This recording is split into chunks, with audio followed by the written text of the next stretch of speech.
नमस्कार दोस्तों। जैसे कि आप जानते हैं कि एलजे यूनिवर्सिटी हर साल एक innovation village LJ innovation village का ऑर्गेनाइजेशन करती है और बहुत सारे स्टार्टअप्स, एंटरप्रेन्योर्स इसमें हिस्सा लेते हैं, शामिल होते हैं। इस बार का जो है एलजे इनोवेशन विलेज, उसमें मैडम भी पधारे हैं जिनका नाम है वंदना पारेख। नमस्कार मैडम। नमस्ते। मैडम, आपका कौन सा स्टार्टअप कौन सा है? जयेश जी नमस्ते and thank you for having us here. हमारे ब्रांड का नाम अर्थशास्त्र है। मुझे चाणक्य का अर्थशास्त्र बहुत इंटरेस्टिंग लगता था बिकॉज आई थिंक वो एक इतना एंशंट वेल डिफाइंड ट्रीटी है जो आज हर चीज़ में काम लगता है। वेलफेयर, एडमिनिस्ट्रेशन, नेचुरल रिसोर्सेज, हर चीज़ का एक बहुत सुंदर फाउंडेशन, बहुत ही रेलेवेंट आज के दिन में भी लिखा गया है।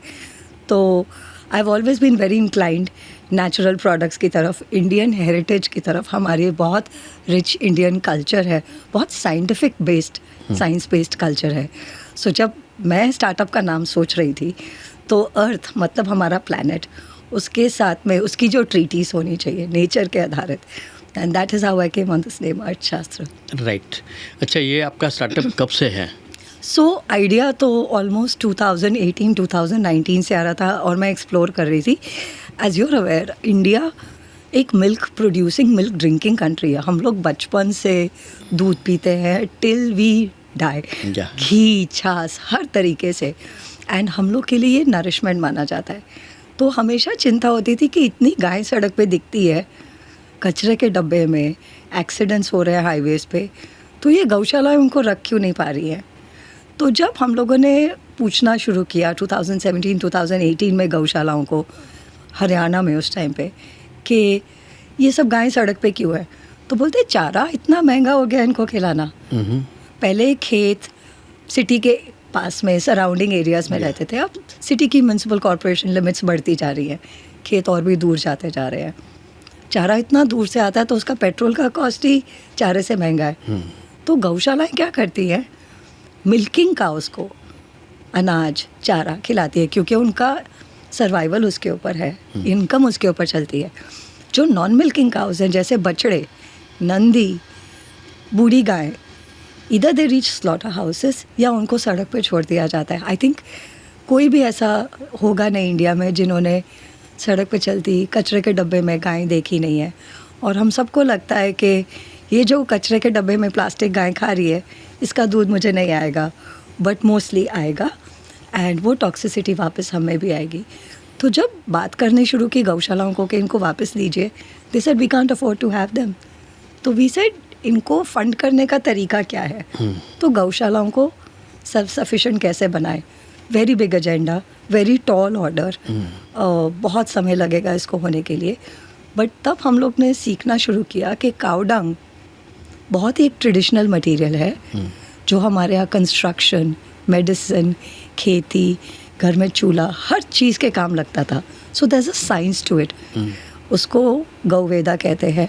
और काऊ के जो अलग एलिमेंट्स होते हैं, घी, दूध, दही, काऊ डंग, काऊ यूरिन ऑल्सो, इनको पंचगव्य कहते हैं। इनसे नॉट ओनली दवा बट इतने सारे प्रोडक्ट्स बन सकते हैं which are solutions today for problems like, हम लोग जो प्रोडक्ट्स यूज़ करते हैं उनमें बहुत हार्श केमिकल्स होते हैं। फॉर इंस्टेंस आपके क्लीनिंग प्रोडक्ट्स जो घर में आते हैं, अमोनिया, ब्लीच, पेस्टिसाइड भी होता है उसमें। हमारे खाने में गिर जाए तो क्या होगा, स्किन पे गिर जाए। एंड जो लोग इन क्लीनिंग प्रोडक्ट्स के साथ काम करते हैं उनका नॉर्मली स्किन, लंग्स, बहुत बुरा हाल रहता है। सो वी लर्न कि क्यों ना नीम से एंड डिस्टिल काऊ यूरिन से ये क्लीनिंग प्रोडक्ट्स बन सके जो नॉन किल प्रोडक्ट्स हो, रिपेलेंट की तरह काम करे। और जो पानी अगर हम लोग वापस हमारे वातावरण में डाल दें बगीचे में, तो इट्स नॉट इवन हार्मफुल किसी भी चीज़ के लिए, ना पेड़ों के लिए, ना जीव जंतुओं के लिए। So we started working with research teams, Jamnagar college, Ayurvedic college के रिसर्च टीम, पंचगव्य वैद्यों के साथ, आयुर्वेद के स्किन एंड हेयर वैद्यों के साथ, कि आजकल की जो प्रॉब्लम्स हम यंगस्टर्स में देखते हैं, एंड इतने हेल्थ इश्यूज छोटी उम्र में शुरू हो रहे हैं, लोगों के पास अच्छी इनकम, डिस्पोजेबल इनकम है, फिर भी हेल्थ इश्यूज बहुत ज़्यादा हैं और बहुत छोटी उम्र से, तो ये कहाँ से आ रहे हैं। सो ऑब्वियसली जो हम लोग के हाई हैबिट यूज़ प्रोडक्ट्स हैं, घर के अंदर जो आते हैं, पर्सनल केयर के जो प्रोडक्ट्स आते हैं, अक्सर इतने हार्मफुल केमिकल्स के साथ बनते हैं कि बहुत उसका साइड इफ़ेक्ट होता है। हम लोग पे साइड इफ़ेक्ट्स किस तरह के होते हैं? यंगस्टर्स में एंडोक्राइन डिसरप्शन होता है, कार्सिनोजेनिक होते हैं, एलर्जीज़ होती है, स्किन प्रॉब्लम्स शुरू हो जाती है। एंड यही जब पानी वातावरण में जाता है तो यू कैन इमेजिन हमारी खेती का क्या होगा। So this is where the whole concept started from. Right. दोस्तों, हम वंदना जी से बात कर रहे हैं जो कि अर्थशास्त्र नामक जो उनका स्टार्टअप है उसको 2019 से चला रही है। मैडम, आपकी अब प्रोडक्ट्स की बात करें तो कौन कौन सी प्रोडक्ट्स है और कैसे यूज़ होती है वो? क्योंकि मैंने काफ़ी साल इंडिया के बाहर निकाले, जितने भी पुराने कल्चर्स में देखो बहुत साइंटिफिक बेस्ड है, जैसे हमारा साउथ अमेरिकन, चाइनीज़ भी देखिए, सब। तो वापस जब यहाँ पर आई 2021 में, 22 से इसके ऊपर काम करना शुरू किया। तब तक गाय का कुछ मालूम नहीं था अदर देन मिल्क। तो तब दिक्कत ये होती थी कि जितनी भी चीज़ें हम लोग घर में यूज़ करते थे, बहुत स्ट्रॉन्ग स्मेल्स आती थी, साबुन से हाथों में खुजली हो जाती थी। एंड सो वी सेड कि पहले तो ये जो दिक्कत होती है हमको, हमारे एनवायरनमेंट, ये जो हार्श केमिकल्स घर में हम लोग लाते हैं, जिसको हम साफ़ रखने की कोशिश करते हैं, जहाँ पे हमारे बच्चे होते हैं, जहाँ पे हम नंगे पाँव चलते हैं, तो इसके लिए क्या बन सकता है? तो ये सीखना शुरू किया। सो पर्सनल केयर मतलब आपके सोप्स, शैम्पूज़, टूथ पाउडर, सबसे सीरियस चीज़, हेयर ऑयल्स, जोड़ों के मालिश के तेल, मॉइस्चराइजर्स, ये सब प्रेजर्वेटिव्स के बिना, बहुत क्लीन प्रोडक्ट्स, कलर्स के बिना किस तरह से बन सकते हैं और किस चीज़ से बन सकते हैं। घी कैसे स्किन के काम आता है, लोगों को जिनको बहुत सिवियर सोराइसिस, एक्जिमा होता है, उसके लिए क्या कर सकते हैं? उनके लिए तो बहुत स्पेशलाइज्ड मेडिसिन चाहिए होती हैं। तो वो, और दूसरी चीज़ धूप। खुशबू एक ऐसी चीज़ है जिसके साथ हमारी बहुत सारी मेमोरीज जुड़ी हुई होती है। पापा के कपड़े, दादी का ये, और हम लोग इस खुशबू के साथ बहुत सारी चीज़ें और मेमोरीज जोड़ते हैं। खुशबू मूड इन्हांसर भी होती है, मूड अपलिफ्टर भी होती है, कामिंग तरह की भी होती है। मगर जब ये खुशबू बहुत ही हार्मफुल प्रोडक्ट्स के साथ बनाई जाए तो ये रेजिड्यू हमारे घरों के फर्नीचर में, अपहोल्स्ट्री में रह जाता है। Endocrine imbalance, allergies, asthma, migraines, just to name a few. तो हमने बोला क्यों ना काऊ डंग से ये बनाए। तो लोकल रेजिन्स लेके, जैसे गूगल होता है, कैम्फर होता है, गुलाब होता है, मोगरा होता है, क्यों ना हम घर के लिए पुरानी ट्रेडिशनल इंसेंस बनाए चारकोल के बिना, काऊ डंग के साथ। क्योंकि काऊ डंग जलाना बहुत साइंटिफिक और बहुत ही शुद्धि का काम माना जाता है। सीखने में टाइम बहुत लगा, पहले तो बहुत सारी चीज़ें बना ली। अब फोकस करके होम केयर में जितना भी cleaning solutions, sprays, mosquito repellents, plant sprays, इन सब से लेके जो आपका इंसेंस कैटेगरी, वो सब हम लोग काऊ डंग से और पंचकव्य से बनाते हैं। एक और बहुत इंटरेस्टिंग सेक्टर है इंडिया का, we are a very ancient culture. हम लोग, हमारे बहुत सारे कल्चर्स, ट्रेडिशंस, रिलीजन्स हैं, हर किसी में किसी ना किसी तरह का रिचुअल होता है। जब ये रिचुअल की वस्तुएं और चीज़ें प्लास्टर और प्लास्टिक से बनती है तो हम नदी में उनको बहाते हैं या लेक्स में, बहुत कंटामिनेशन होता है। तो we now make it with cow dung, पूजा की सारी सामग्री इस तरह से कि आप उसका विसर्जन आपके घर में कर दीजिए एंड आपके बगीचे में डाल दीजिए। So no waste reaches the rivers and the lakes.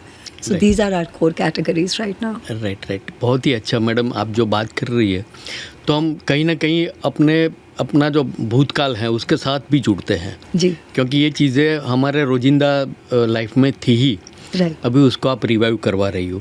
अच्छा, तो इसके लिए रिसर्च वगैरह भी आपने किया होगा? बहुत हिट एंड ट्राई बहुत हुआ, गड़बड़ भी बहुत हुई, सीखा भी बहुत कुछ। और इंडिया का यही मज़ा है कि हमारा जो पुराना कल्चर है जयश्री, इतना आज भी मिलेगा आपको पुरानी साइंस और पुराना मटेरियल और औषधि, नेचुरली ये सब उगता है। और अभी भी लोग जो ये इसका प्रयोग जानते हैं तो बताएंगे कि आप घी किस तरह की स्किन में यूज़ कर सकते हैं, ब्रह्मी किस तरह से यूज़ की जाती है घी के साथ, हेयर ऑयल में क्यों इस तरह सी चीज़ें होनी चाहिए जिससे आजकल के पानी और पोल्यूशन से प्रॉब्लम ना हो। तो ये कारवां चलता गया, एक से दूसरा मिला, दूसरे से तीसरा, कोई ना कोई सिखाता गया। पहले तो खुद बनाते थे सब, बट देन वी रियलाइज्ड कि ये इतना अनऑर्गेनाइज सेक्टर है गौशालास, एंड जो हमारी इंडियन ब्रीड ऑफ काउस है, इनकी प्रेजर्वेशन बहुत ज़रूरी है।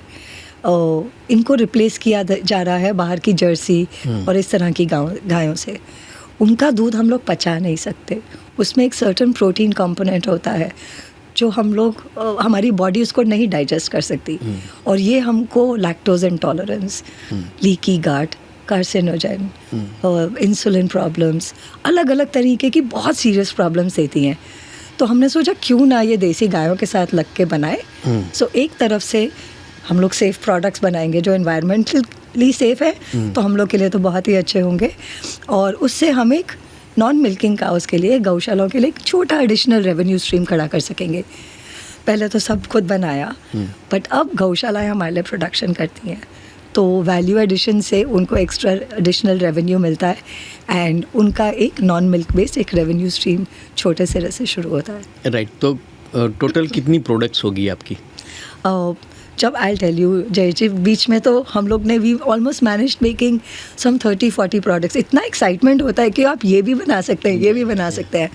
अब लोगों ने कुछ नैरो डाउन किया है on about 15 products, right, focus करके मार्केट पे जाने के लिए, बिकॉज ये बहुत high habitual FMCG type of products है जो हर किसी के घर में, जैसे आप क्लीनिंग सोल्यूशन ले लीजिए, हर किसी के घर में पोछे की बाल्टी के लिए क्लीनिंग सोल्यूशन आएगा। So it's a high use product. दंत मंजन, धूप हम लोग हर रोज़ करते हैं, मगर अगर उसमें चारकोल है या इस तरह की परफ्यूम्स डली हुई हैं जिनसे माथा पकड़ा जाएगा या माइग्रेन्स होंगे, तो आप सोचिए कितनी प्रॉब्लम है। तो इनका बहुत बड़ा मार्केट है। क्लीन प्रोडक्ट्स इसमें लाना पुरानी पद्धति से, बट इतना उसको सरल तरीके से मॉडर्नाइज करिए कि it should be so easy to use. Like for instance कल शिवरात्रि है, सो बहुत लोग शिवरात्रि में अच्छी खासी पूजा करते हैं, तो हम लोग ने काउडंग का एंड काउडंग पाउडर एंड हमारी जो देसी क्ले है उसके साथ एक ये मिक्स बनाया है। सो इसको एक्चुअली आप आटे और प्लास्टिसिन की तरह गूंद के इसका शिवलिंग बना के, अभिषेक करके, खुद सजा के, विसर्जन करके, and you can be done with the ritual and environment पे कुछ भी। राइट, ये शिवरात्रि क्यों हर सोमवार को भी कर सकते हो आप? शिव जी का वार होता है। Thank you for the idea, I think it's fantastic. वो भी हो सकता है जी। अच्छा, ये चैलेंजेस भी बहुत आई होगी। Very difficult. How you cope up with those challenges? So Jayesh ji, मेरा लाइन पंचगव्य और आयुर्वेद दोनों नहीं है। आई बीन विद मल्टीनेशनल्स मेरी पूरी लाइफ, एंड काफ़ी मेरी लाइफ इंडिया से बाहर भी बीती है, वेस्ट अफ्रीका, मिडल ईस्ट और फिर India, and Ernst and young और KPMG, CIS, तो वहाँ पे तो आपको बिजनेस आइडियाज़, अपॉर्चुनिटीज़ का समझ आता है, बट ऑब्वियसली ये साइंसेस तो बहुत डीप और बहुत पुरानी है। स्लीव्स रोल अप करके हाथ तो गंदे करने पड़ेंगे, आपको खुद तो सब ट्राई करना पड़ेगा, और सीखना और रिसर्च करना बहुत ज़रूरी है। सो गलत चीज़ें भी बनती हैं, ज़्यादा चीज़ें भी बनती है, पर वो आपका इन्वेस्टमेंट है। तो या तो आप कॉलेज में जाके टाइम निकाल के वो इन्वेस्ट कर लीजिए, या खुद बना के। तो हमारे प्रोडक्ट्स हमने 2022 में खुद बनाने शुरू किए। 2022 में से ही एक आश्रम ने जिसने हमको जगह दी, अंतिम धाम आश्रम अहमदाबाद में, उनकी गौशाला है, तो उन्होंने, वो हमारे पहले इंक्यूबेटर, बोलिए आइए बनाइए जो करना है, एंड उन्हीं के मेंबर्स हमारे से चीज़ें लेने लगे। तो फिर हमको पता चला कि ये क्या क्या काम करती हैं चीज़ें।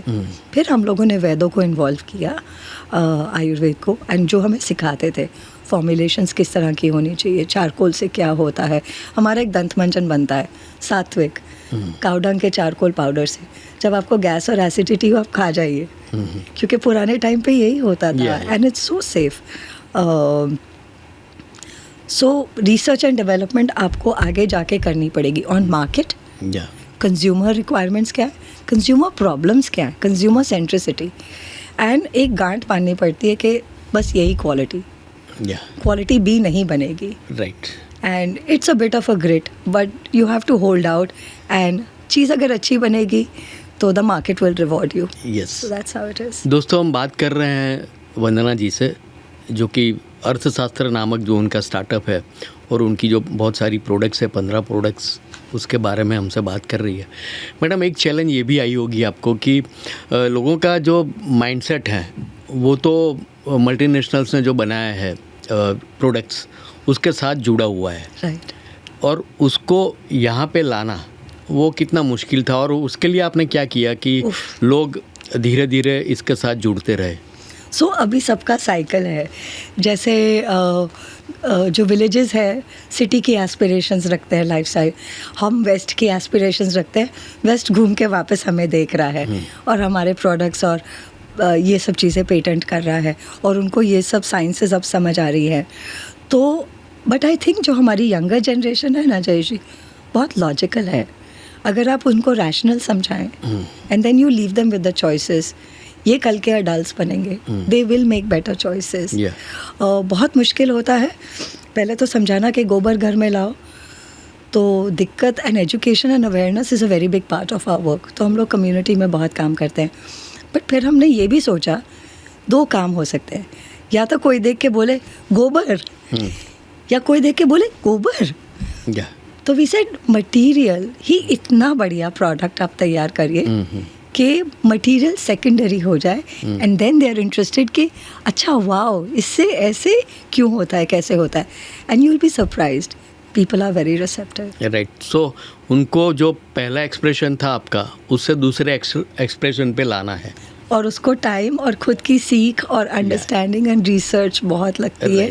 एंड मार्केट में उतरिए, 2-3 जगह गलतियां करिए, थोड़ा एक्सपीरियंस आएगा, बाकी ब्रांड्स को देखिए और उसमें से फिर सीखा जाता है। अच्छा, एक सवाल ऐसे भी होता है कि लोग ऐसा मान के चलते हैं कि भाई ये स्पेशल प्रोडक्ट हैं तो कॉस्ट इफ़ेक्टिव होगी कि नहीं, बराबर है? वो भी आपने वो चैलेंज भी फेस किया हो? बहुत, 2 तरीके से। कोई तो बोलता था सस्ता बना दीजिए, तो हमने बोला हम खुद ना यूज़ करें तो सस्ता क्यों बनाएं, क्योंकि सस्ता मतलब कि आपको हर जगह क्वालिटी में कॉम्प्रोमाइज़ करना पड़े, इंग्रेडिएंट्स में कॉम्प्रोमाइज़, तो वो तो हम करना नहीं चाहते थे, तो वो तो एक पक्का कर लिया था।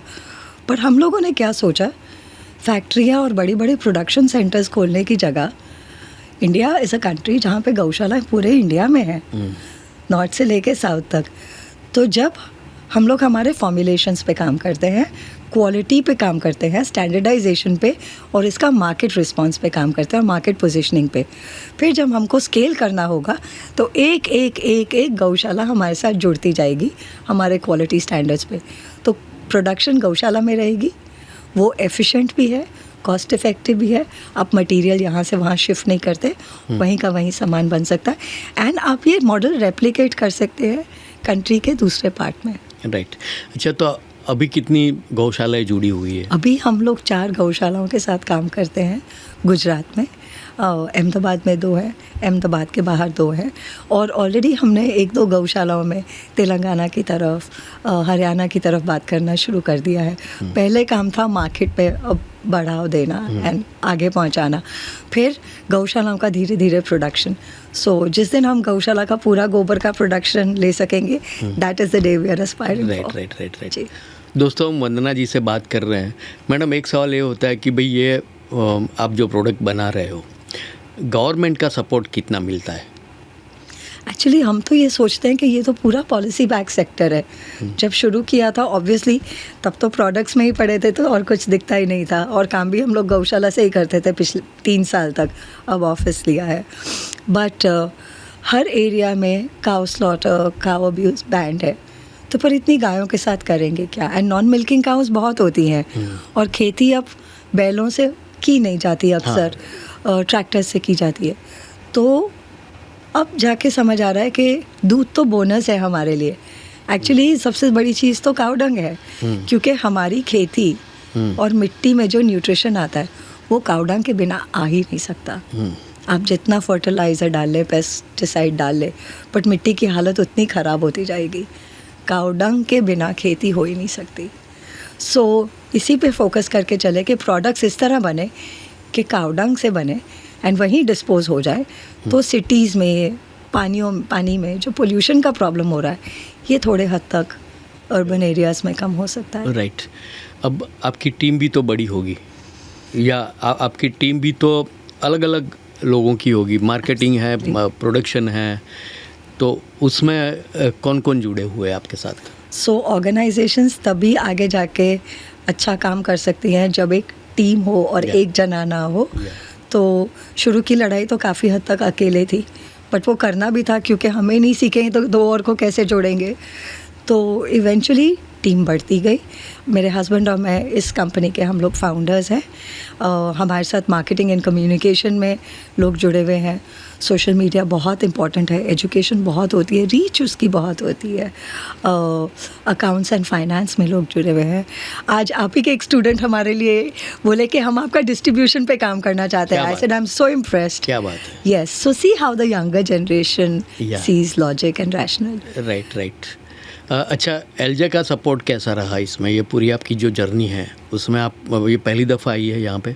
No, LJ ने हमारे लिए बहुत हैंड होल्डिंग किया.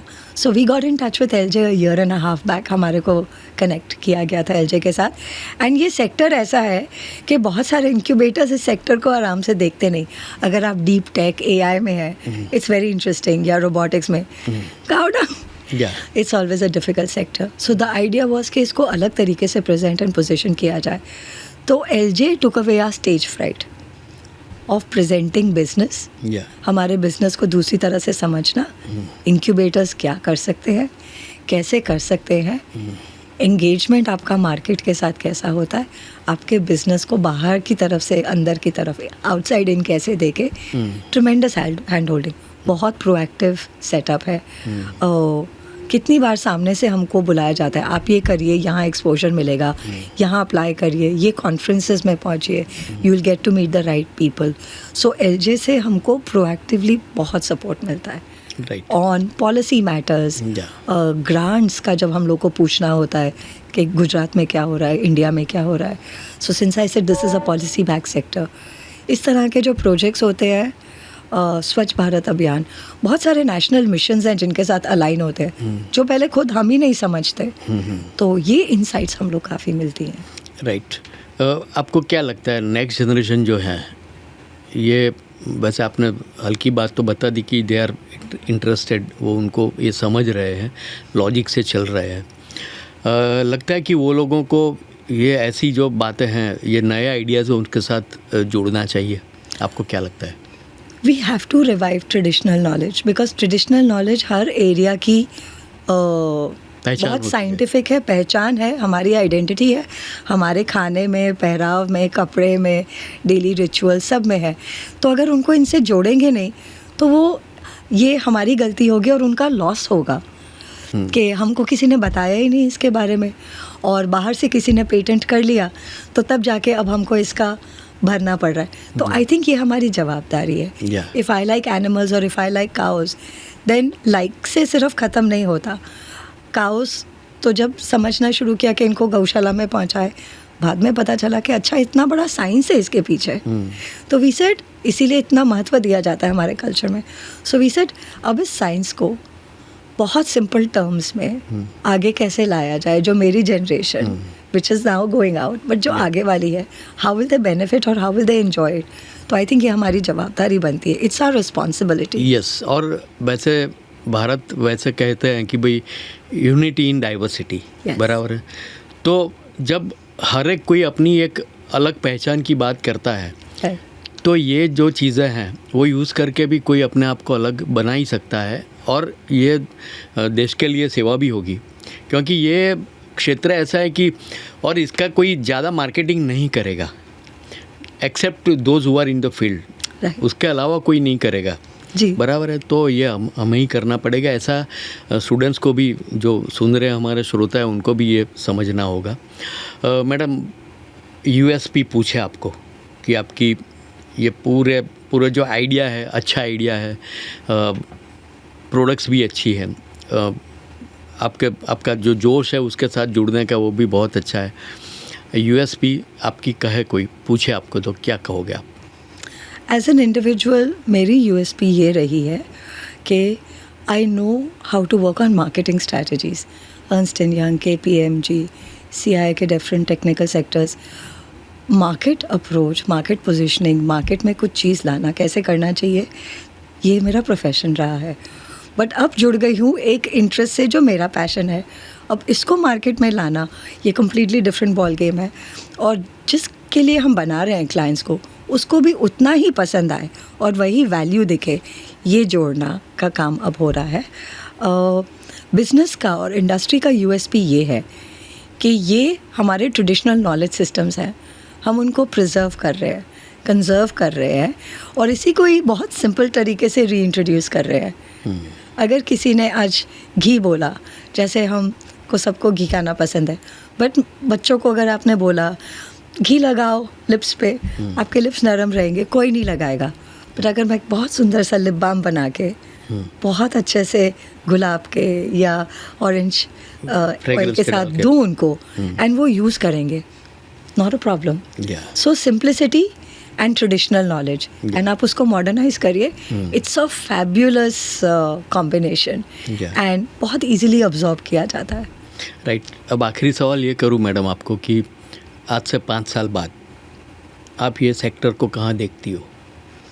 आई होप हम लोग काउडंग के फॉरेस्ट एसेंशियल्स बनेंगे as a company, as a brand, but I also think इसमें आगे बहुत काम होगा, बिकॉज जो टॉक्सिसिटी हमारे खाने में आ रही है हमारे खेती की वजह से, और वो खेती ख़राब हो रही है हमारे सिटी में हम जो चीज़ें यूज़ कर रहे हैं इनकी वजह से। अहमदाबाद में जो पोल्यूशन और धुआं आज हम लोग शाम को सब देख रहे हैं कि पिछले साल अहमदाबाद नहीं था, तो ये तो कब तक चलेगा आगे?